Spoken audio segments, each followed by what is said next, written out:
morning, and that was a very exciting tea break. I was just telling the professor, it just gives us an opportunity to meet up and discuss in a very professional surrounding. And so it's very difficult to get the people inside, but thank you very much for coming back. So we have some really good speakers. So what I would request is, given the topic, and as Mr. Rajaraman mentioned, we have been talking about this for a long time, and therefore we all have clear ideas on this. So let's use, what's the time for this? 45 minutes? 30 minutes? 45 minutes? Okay, 45 minutes. We'll stick to the time. And but what we will try and do is, just since we have discussed it, and quite a few, we will go to the key points that we want to make. How do we make, how do we make this gold in circulation? I'm not going into the subject matter. How do we make this in circulation, essentially, faster than it currently is? I'm not saying gold is not in circulation, but it is in circulation in a particular circle which does not get into the mainstream, because of which we have all kinds of issues. Now, how do we're not going to do 100%, as Mr. Rajaraman said, but could we have a large share of it moving into this? So I would first ask Ms. Rupa Datta, if you could share your thoughts, ma'am, and then we will go and ask the others. Yeah. Because you have strong views, and I have heard your views, very interesting. Please.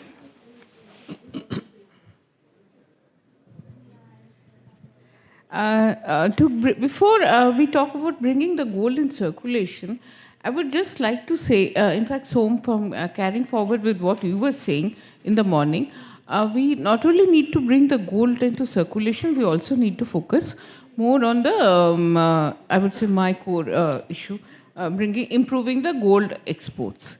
I'll come to that later. The gold into circulation is there have been a lot of thoughts about it. There have been a lot of steps being taken. We have around 23 to 24,000 tons of gold lying unused with households. Rajaramanji also spoke, and maybe one idea is to have a good gold policy. We still do not have a composite gold policy. We were interacting, when I was at least looking after the sector, a lot of discussions on that with DEA, and I'm sure it's still continuing. But it is a very, very unregulated, fragmented sector. Lots of players, but with a formal gold policy which will show us directions would be one important area to bring the gold back in circulation. Another would be, let's look at this jewellery 2.0, in the sense that one very critical step which I believe government has taken is hallmarking.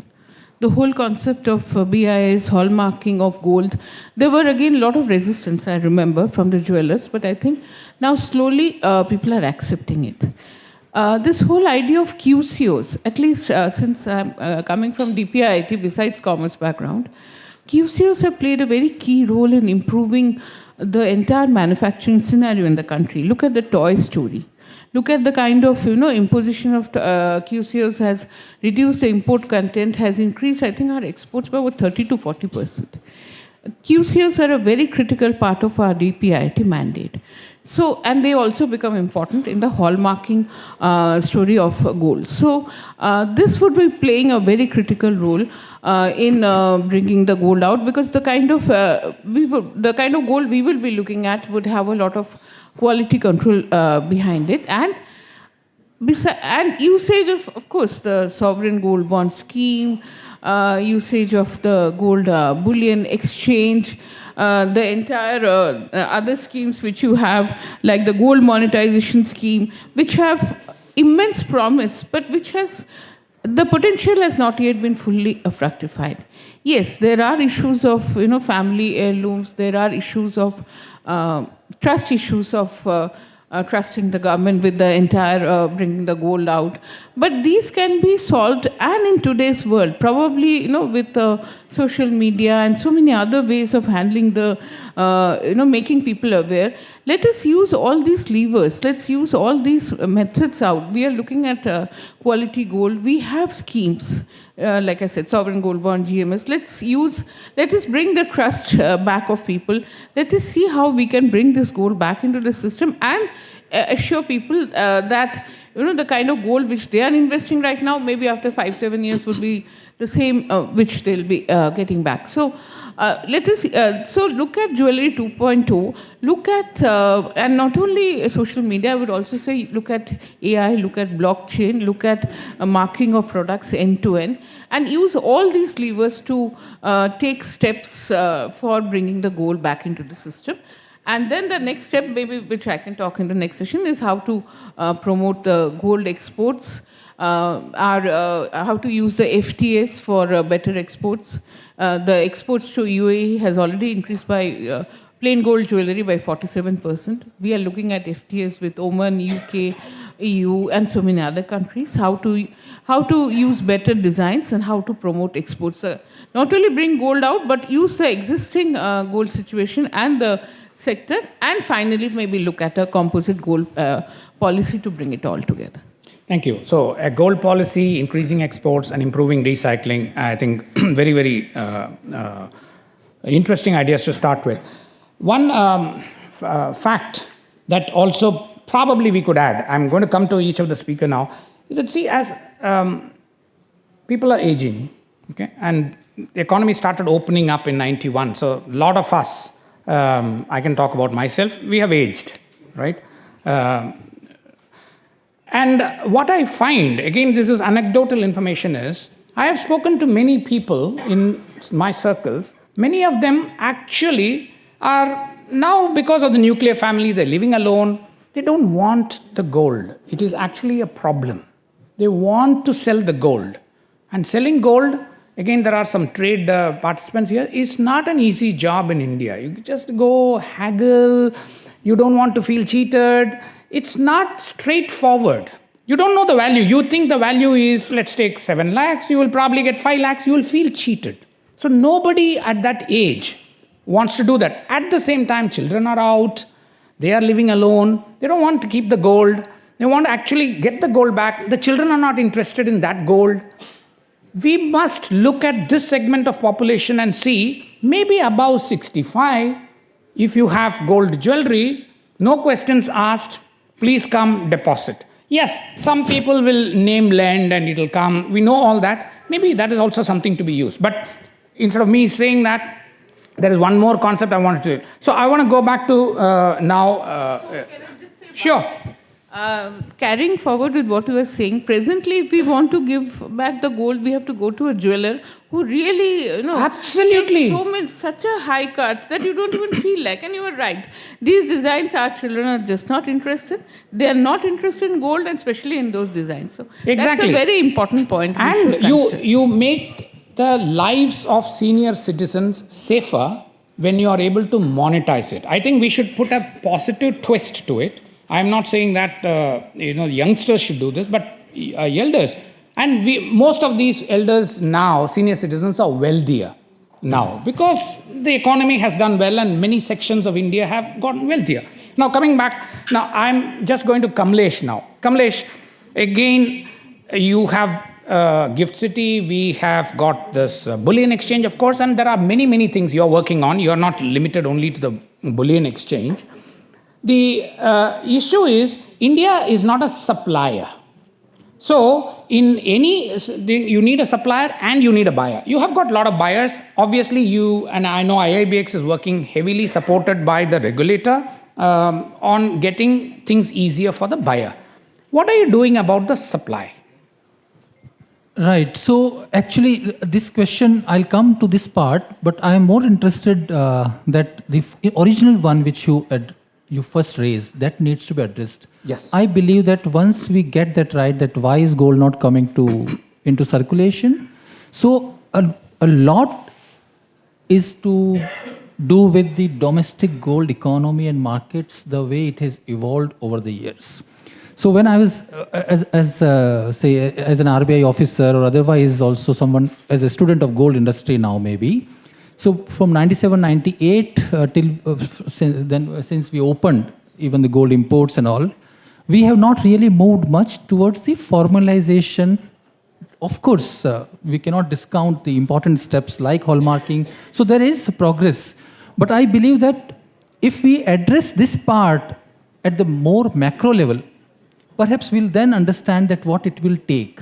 So the suppliers, it's a microeconomics of gold economy, say gold markets, that, okay, buyers are there because we are only on the one side. And if we don't produce, then the supply has to come from outside.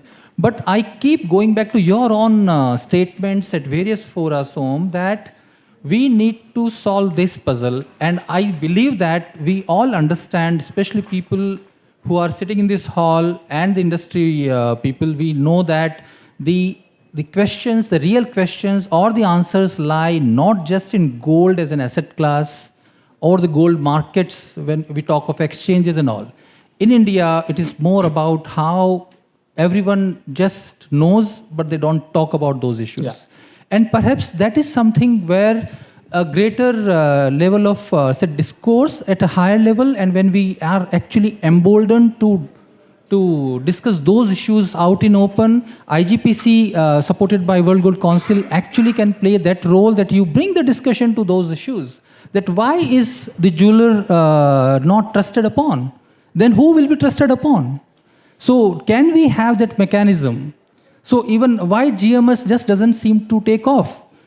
Is the reason also because that who is the owner of GMS? Yeah. Do we need the banks? Are the banks reluctant participants in that? Does jewelry industry want the banks to play that role? Miss, I believe that once the discussion reaches those levels, and of course it should be coming, as Madam also has already told, it should be coming if there is one integrated gold policy body. In fact, the Reserve Bank of India report, KUB Rao committee report, it talked about a gold board, something. Niti Aayog report talked about that gold. But then this is not happening. Yeah. Now, it is whether it is the Ministry of Finance, the Department of Economic Affairs, with Ministry of Commerce. Madam also talked about gold exports. So I'm sorry, Som, because I'm not actually yet convinced that we should jump to the discussion about what do we do about the supply side. Yeah. You know most.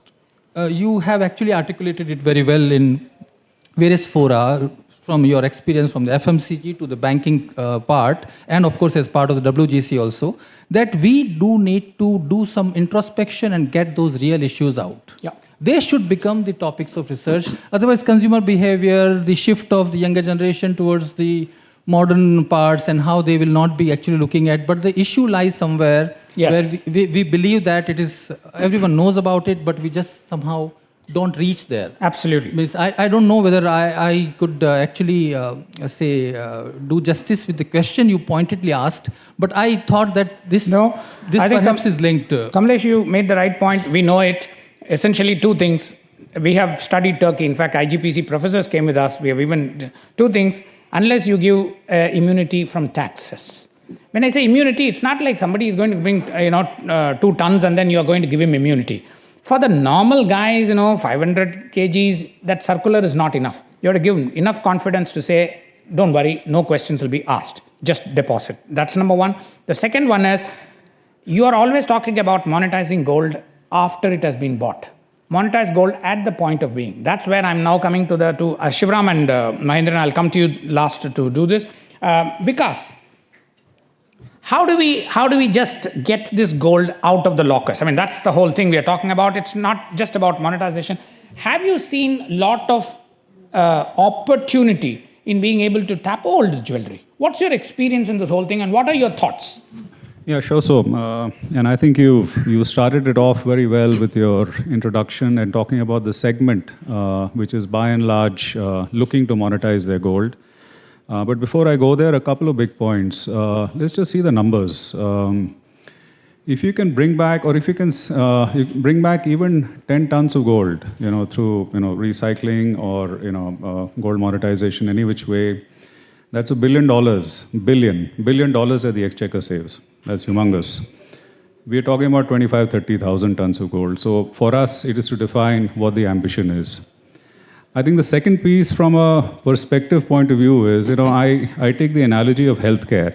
Healthcare is, what is the definition? Is it to improve health or is it to cure illness? It's a bit of both. It can't be either or. Similarly, with gold monetization, what is the objective? Is the objective to improve individual financial security? Or is the objective to improve sovereign financial security through customs duty, etc., an individual by giving me more investment monetization options? Again, it's a bit of both. Yeah. Now comes the how part of it. How do we enable this? Again, two parts to it. One is 25, 30,000 tons sitting out there. How do we bring it back in? You touched some of the points there. But then every year we add back 700 tons. So how do you ensure that that 700 tons remains liquid? So the big piece here really is it comes down to distribution and access. We've been proposing fairly extensively partnering with banks. Simple solutions being, for example, and we mentioned this a couple of times, banks with heavy FD presence, locker presence. Logically, there would be assets sitting in there. Those lockers are controlled by senior citizens. If we could be allowed to create a presence in those banks, it takes 100 square feet max, where we can address exactly what Rupa ma'am said and what you said in terms of a fair valuation of the asset in that locker. In our research, we have seen, and every time customers come to us and they give us back their old jewelry, you'll be surprised, shocked to hear that the value that has been quoted to them in the market ranges from 65 to max 75% of the real value of the product. Exactly. That is a humongous value erosion that you're speaking about. So, and you're talking about a segment of population which is fragile, which needs that security for whatever reason. So, if banks can be enabled to allow, as per definition, organizations to set up a point of presence in those defined, locations where a fair valuation can happen, and then the customer can choose to either encash or go for a gold monetization option, loan, as the case may be. The bank can, enable the same if they do not wish to dispose of their jewelry. That becomes an option. Going forward, I think the new forms of investment, I'm sure Gaurav will be covering that, digital gold, ETFs, etc., which allow a very efficient investment on the asset. You're not losing money on making charges and all kinds of challenges that you're likely to encounter tomorrow, future generations are likely to encounter. I think that, again, enables this entire piece of financialization. So you're not going to keep building that 25, 30,000 tons. Imagine if it's 50,000 tons tomorrow. What are we going to do? So I think this is that one piece. If we can take it step by step, I do realize policy is not easy, but if we take it step by step, there's a clear path to bringing that back in and impacting the influence of individuals and affluence of individuals and the sovereign per se, both together. Thank you. I think very, very interesting points, and your research in particular saying that people will come back. What I take out of it is there is huge potential here, and this is coming from India's only LBMA refinery. So I think it is an important input. There is potential here if there is a favorable ecosystem. Very interesting. And we always say that you can't have a leaky bucket and then say, I'll pick out from the bucket because it's anyway leaking. The first thing we need to do if you want to monetize gold is, again, my thought, I will come to Gaurav in a minute, is that you have to fix the way we buy gold today. You are continuing to buy gold with cash, all that stuff. I'm not talking about the gray market. Even the physical normal market, you have to organize buying. By buying, what I mean is, maybe we should say digital payments, you should facilitate it. Nobody is going to pay 1% on a credit card to buy your jewelry. I mean, it's going to be very limited. We have to take that buying. If you start with buying gold the right way, you will start using it the right way. The problem is, we are just adding to the problem. I go back to what Vikas said. Tomorrow, it is easily 25,000 tons was estimated about 5 years ago by us. So we haven't done a recent estimate, but it's going to be 30,000 tons easily now. Another 10 years, it will be 40,000 tons. What are we going to do then? The problem is bigger. At least let's keep the problem where it is. Now, that's where I'm coming when it comes to the buying. Gaurav, you have done some very interesting work around buying of gold, around using that bought gold which is pooled centrally. Can you just say what are your thoughts on this? Sure. So I think, firstly, I agree with everything else that the panelists have said. Of course, buying gold, if you address buying gold in a format that it can be recycled, that is a good way to address the starting point of the problem. Obviously, it doesn't get to the 30,000 tons that we have. Excuse me. But obviously, we sell digital gold, and there's a large market now for people buying digital gold. I think the main thing is there's an absence of regulation, and in some sectors, it's almost mildly hostile towards it. If there is positive, active regulation with clear guidelines, and recognizing the fact that 60-70% of the gold bought in India is bought by people at the mass market level. So similarly, similarly with digital gold or with any other financial product, you need to layer it. Like let's say, regulations obviously need to cover AML, CFT, but something like up to 10,000 rupees or 20,000 rupees, pick a relatively low number, just ask for a PAN card. And not saying have no KYC, but you can just do a PAN card, which gives you the basic. And as you go above, you can do in-person verification, address proof, all of that.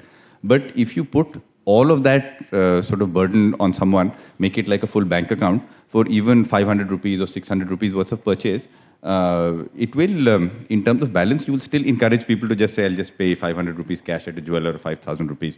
So I think if there's a regulatory environment that builds trust, and make sure that customers are protected, pricing is fair, all of that, it will move a lot of people to start buying digitally. And naturally, many transactions are more convenient digitally. You can offer people a better price because you're more efficient, all of that. So if the regulatory framework encourages competition to keep pricing competitive, and it ensures consumer protection, strikes a balance, you can actually switch a lot of people to buying digitally because it is fundamentally more convenient, and if you give a better price and you guarantee quality and all of that, you will naturally get customers doing that.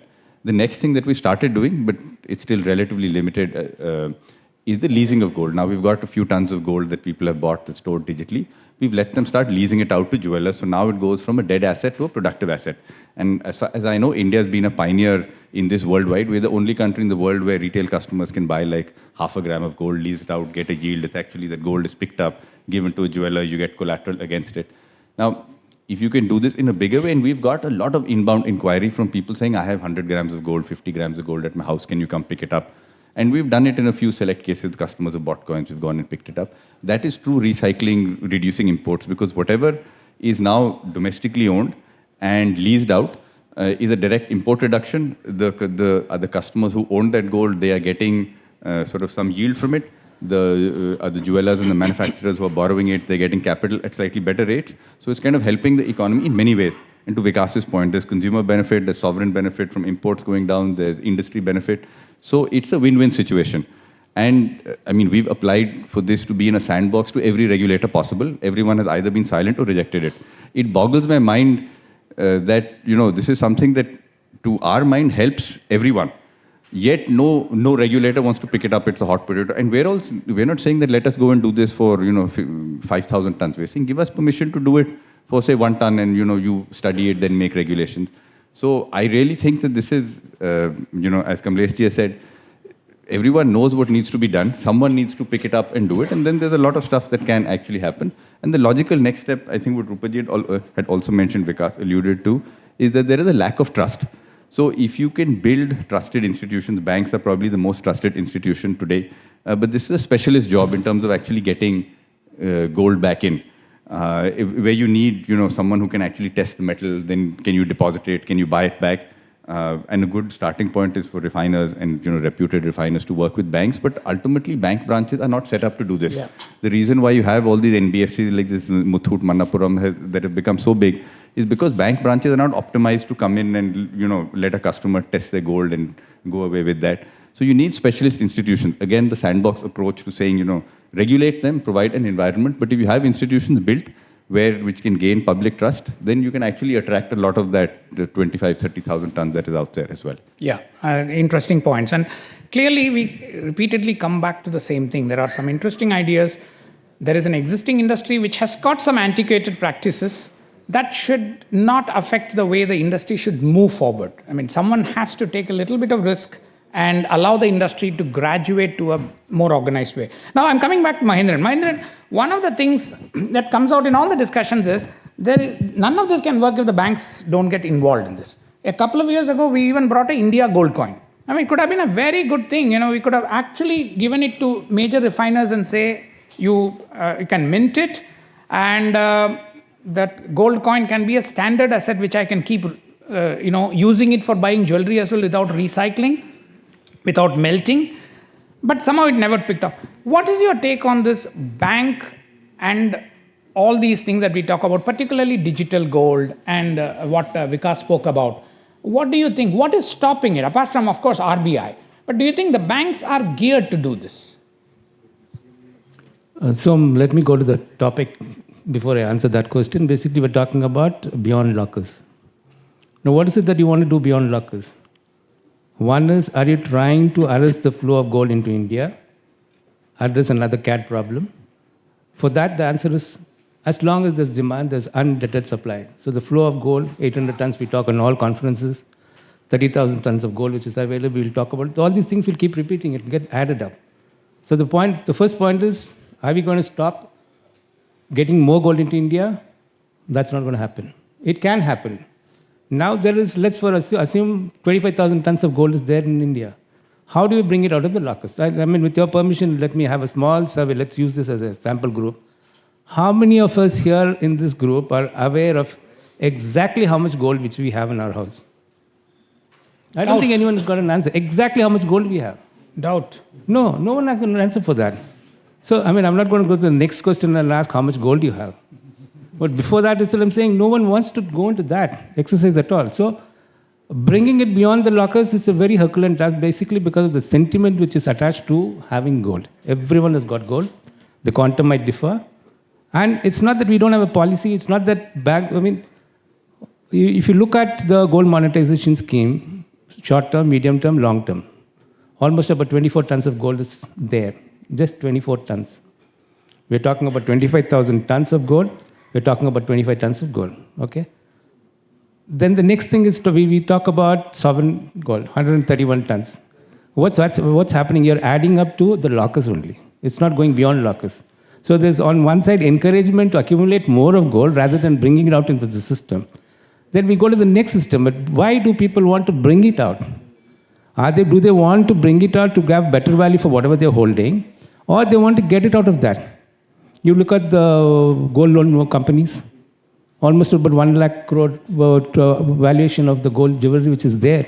It turns out to almost about 5,000 tons. No one wants to sell it. In India, in 1991, we had a crisis, the IIMA payment crisis. What did the government do? It pledged. It never sold. So the question of selling does not arise. Now, coming back to the point which most of us have talked about is there a fair valuation? Tomorrow you make an announcement that all banks will be allowed to buy gold at 10% more than the market value, everything will come out. Okay. So it's a question of valuation. The moment he buys the gold and he wants to sell it out, he loses out on the purity. Someone has to certify what you have bought. When you bought, the purity was good. When you're selling it, the purity is not good. You're talking about loss in GST value. You're talking about in terms of proximity. The system is there, policies are there, everything is there. It's just a question of getting the right value for what gold which you hold. And that is where we need to look up around. First thing is whether people really want to bring it out. And if there's no supply, then automatically they'll find a way. How to get this out. And if they give better valuation, you can, one thought is when you're importing gold, you're losing out on 10, 15% or 18% on the taxes price. You stop that payment and then you try to give that value to something which is locally available. I think that will come into the system. Thank you. Yeah, good point, but absolutely a brilliant point. But my point is also that I think we are also not marketing it properly. I still believe the sentiment is very valid, but you and I both know, we see a figure of 100 tons cash for gold in every year. There is also another 150 or 200 tons, I don't know how much, of gold for gold. That is, you bring your grandmother's jewelry, you bring your old jewelry and melt it. We are talking about not the real piece where you are sentimentally attached. You are talking about if you can reprocess 300 tons in a year, Why is it not coming into the organized system through the banking system? And that we are also not talking of monetizing the entire 25,000 tons. That's not good for the gold market. We are talking about saying another 300 tons, 500 tons. That's the way it is. Having said, let me go to Shivram now. I'll just give you one line answer to that. So, you're specifically talking about the gold which is there in the hands of the investor, right? So that investor, when he thinks that he's got a good value for whatever he's invested, he's definitely going to come out of that. Yeah. So there is no handicap for coming out of parting ways with the gold which you have. Shivram, now I'm coming back to you so that you have heard everybody and you're the retail expert, so I would like to hear you. I want to also say that, look, I'm very interested in policies where, years ago, we used to have all this rices rationed and this is rationed, etc. I was reading a book where it was apparently Rajagopalachari in 1952 when there was this rice control. He just became chief minister for a little while. He just said that no control. Suddenly all the stocks came in. And it was a very bold decision in those days. Okay, so here the question is, the government thinks investment gold bars and coins is bad for the country. The jewelers are right to present it in that way. A gold coin is bad. It will increase demand. Actually, nothing increases demand. If there is 800 tons, you will buy either as jewelry or as coin or as bar, whatever it is. So, from your point of view, apart from anything else that you want to add on this, I want to say, don't you think that a standard gold coin, in India, if I look back, there is no standard gold unit. There could be a standard gold coin, minted by MMTC PAM, which is an India gold coin. Do you think that will help in also recycling? Because I will never melt it again. I will always use it to buy jewelry. If I go to buy jewelry, if I have 100 grams of coins, I'll just place it and say, give me 100 grams of jewelry, I'll pay for the labor charge. Okay, and he does not have to melt it. He will take it to a bank and he can get the money. Is that going to be a good thing for us? A standard gold unit, which could be a coin. And any other thoughts you have on whatever people have spoken? From a consumer point, I'll try and speak, right? In spite or irrespective of what you say, right? I don't think they still will have the trust on this so-called India gold coin, right? Even on the, let's say the PAMP coin, for example, right? A typical jeweler is still melting it, right?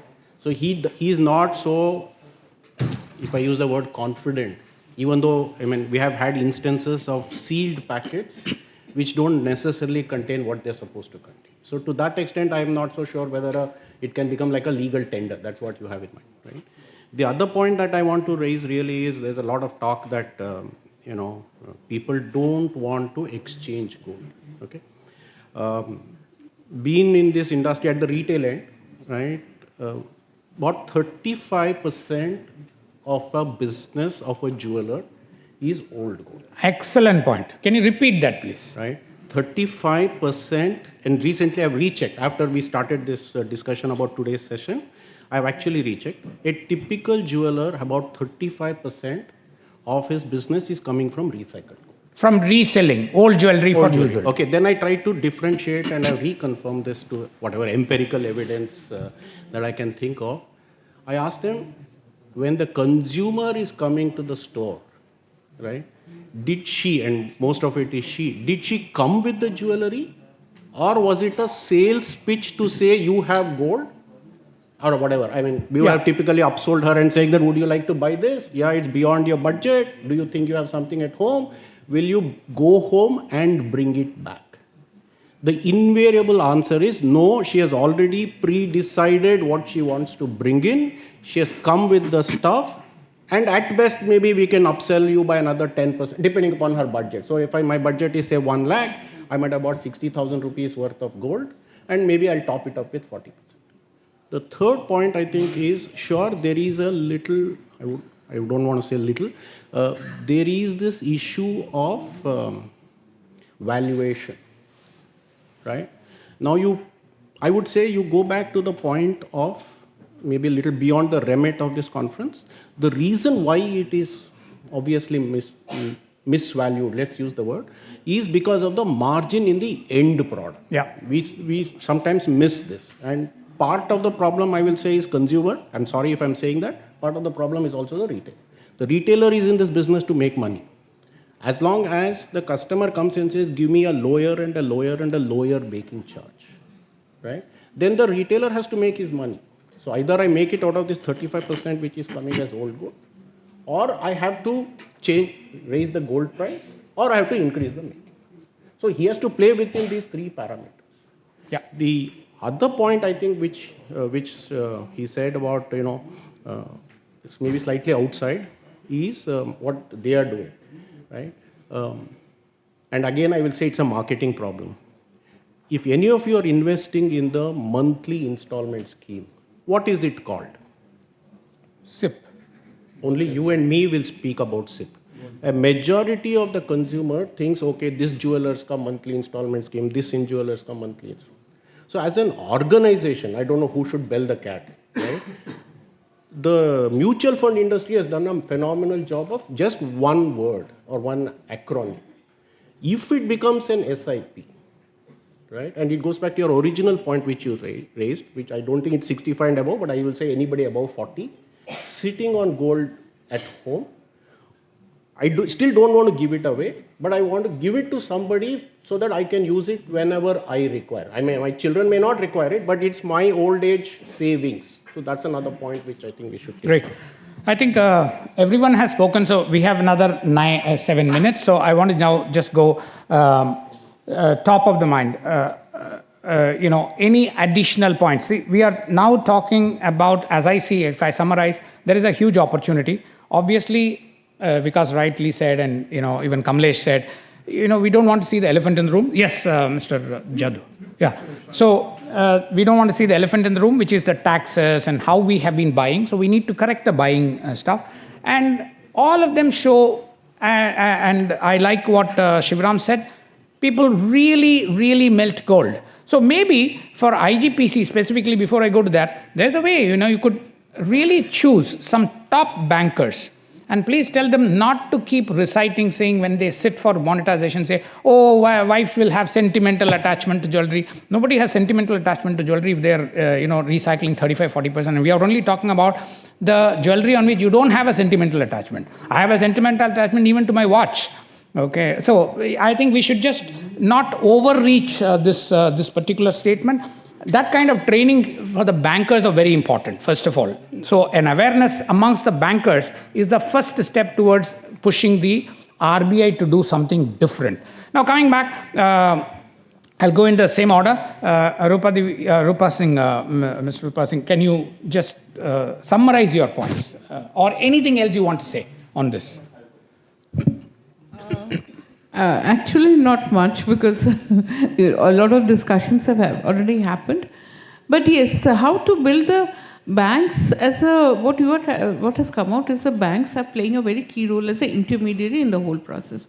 So how to bring out the capacity, how to, the way the mutual fund industry has worked out, and we all put our, especially post-retirement, put our money in mutual funds for a monthly income scheme. So how to use a similar kind, how to get a proper instrument done, where I think we will need to work with RBI, from a policymaker's perspective, with RBI, with DEA, with Commerce and all other stakeholders and all the banks, how to build the capacity, how to train them, how to disseminate this knowledge, and let the banks are, as a pillar of this whole scheme, where who can help in bringing the gold out and who can also use the gold for further investment purposes. I think that is also one issue which we need to see, whether this gold can be used for maybe for infrastructure building, which is such a big issue. Maybe for the MSME sector can be given access to funds. Use this gold as a collateral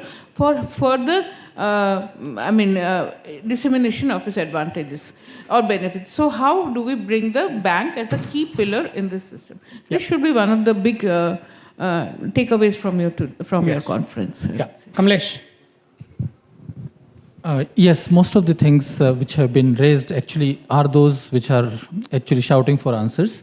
But I'll just pick up on what Gaurav mentioned. It's really a bit of I don't know, but it's really difficult to swallow that that a particular new sunrise industry which has found some sort of a consumer demand, and the industry or the player is scouting for someone to regulate it. So this is how I think this actually sums up the overall approach so far, and then the crying need for integrating our policy approach to gold in general. I believe this would be very easy to address. But from this side, as long as there is no resident investor interface, if Safe Gold was to set up a shop in GIFT IFSC, and if the clientele could be the NRIs, I'm right away inviting Gaurav to set up a shop there.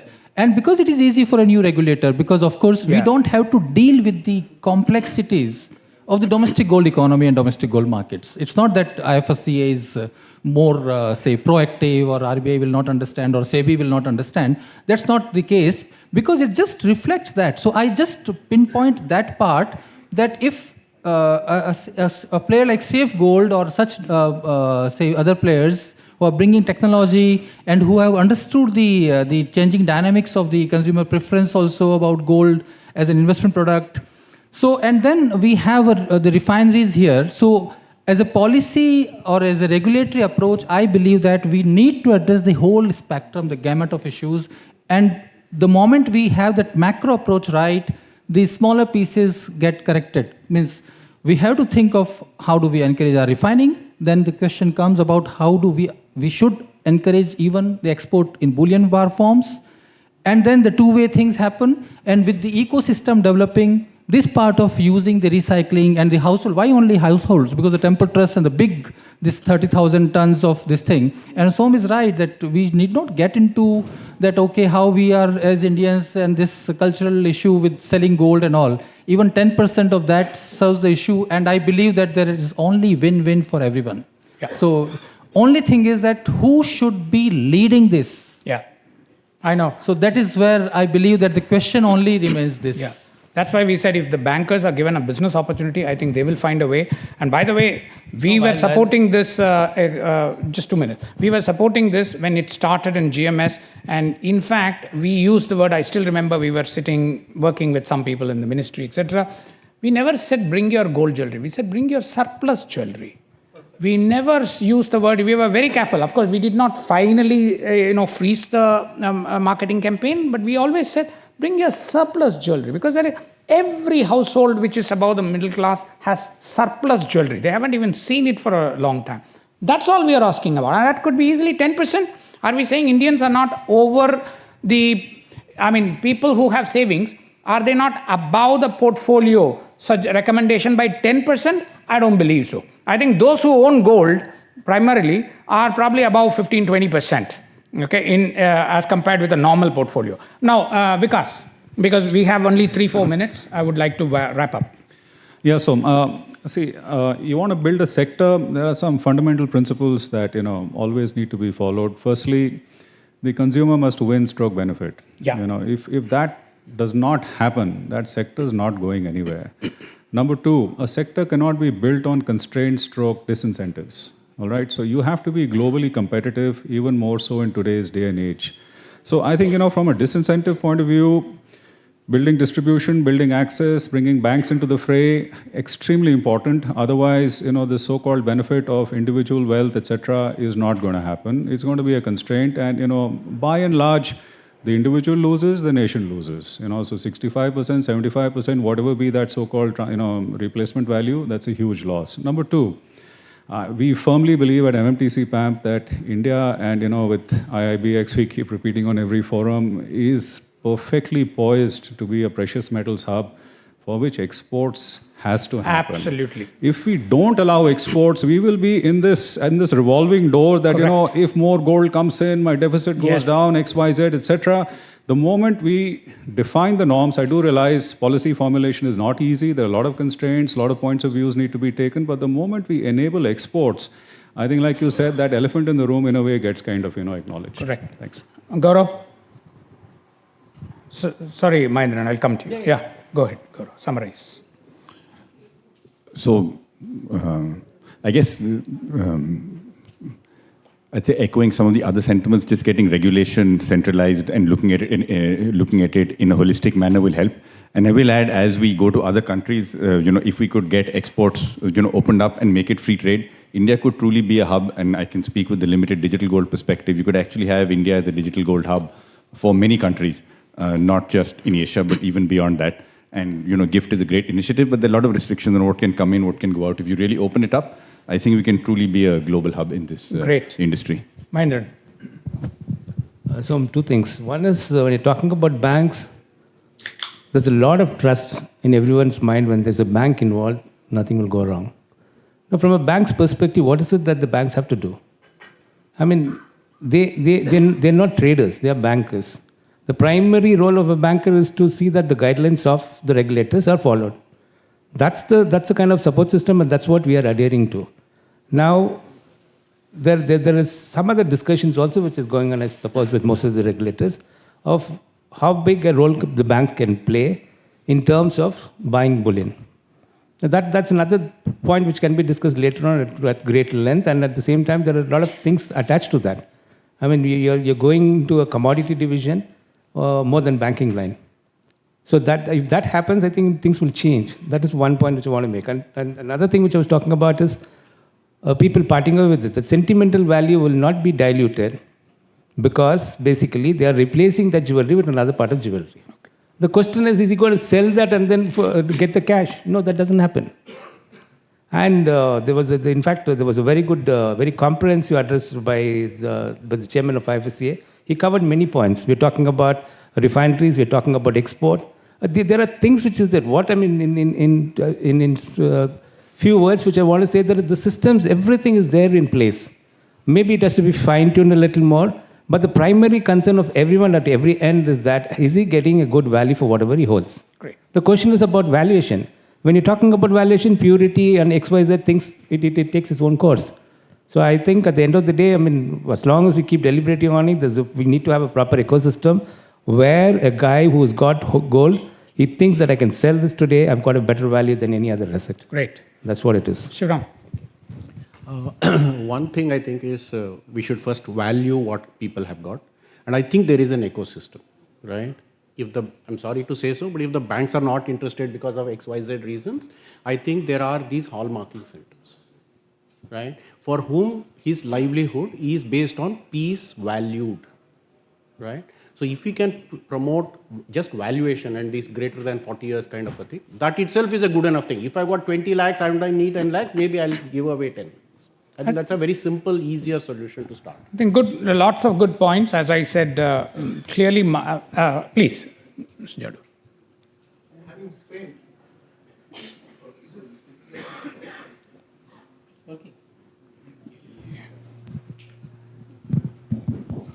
Having spent 7 years in commerce and having shared this idea with the Prime Minister of India, I would like to go a step further from what the panel has been saying about individual gold coming into circulation from a stock position to a flow position.